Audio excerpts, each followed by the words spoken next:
الحمد لله رب العالمين، والصلاة والسلام على أشرف الأنبياء والمرسلين نبينا محمد وعلى آله وصحبه أجمعين. قال الله تعالى: وما خلقت الجن والإنس إلا ليعبدون۔ برادران اسلام، دینی اور ملی بھائیوں، دوستوں اور ساتھیوں، اللہ تبارک و تعالی ہم سب کو اپنی معرفت نصیب فرمائے اور اللہ رب العالمین توحید باری پر قائم اور دائم رہنے کی توفیق عطا فرمائے۔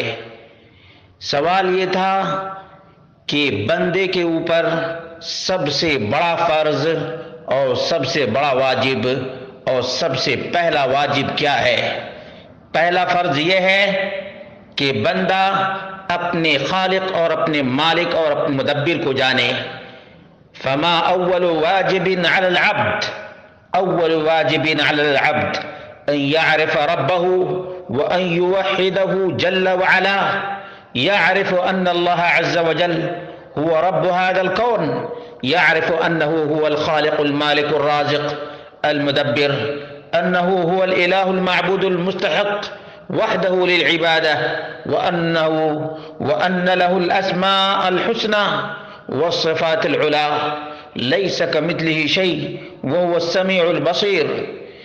پہلا واجب یہ ہے کہ بندہ اپنے رب کو جانے اور رب کو جان کر توحید کا اقرار اور اعتراف کرے، اور اس چیز کو جان لے کہ اللہ رب العالمین کائنات کا پالنہار ہے، اور اس بات کی بھی معرفت حاصل کرے کہ وہی کریٹر ہے، وہی مالک ہے، وہی رازق ہے، وہی مدبر ہے، وہی مصرف ہے، اور وہی زندگی اور موت کا مالک ہے۔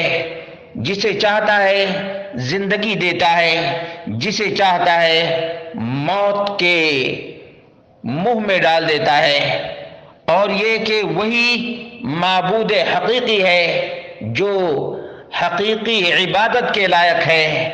اور اللہ رب العالمین کے بہت سے اچھے نام ہیں اور بہت ہی بلند ترین صفات ہیں، لیکن اللہ رب العالمین کے جیسا کوئی بھی نہیں، اور وہ جاننے والا، دیکھنے والا اور سننے والا ہے۔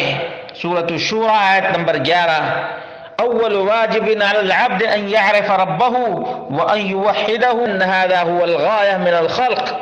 اللہ رب العالمین کی معرفت اس لیے بھی ضروری ہے کیونکہ دنیا میں انسان و جنات کے آنے کا یہی مقصد ہے، جیسا کہ اللہ رب العالمین نے فرمایا: وما خلقت الجن والانس الا ليعبدون، سورۃ الذاریات آیت نمبر 56۔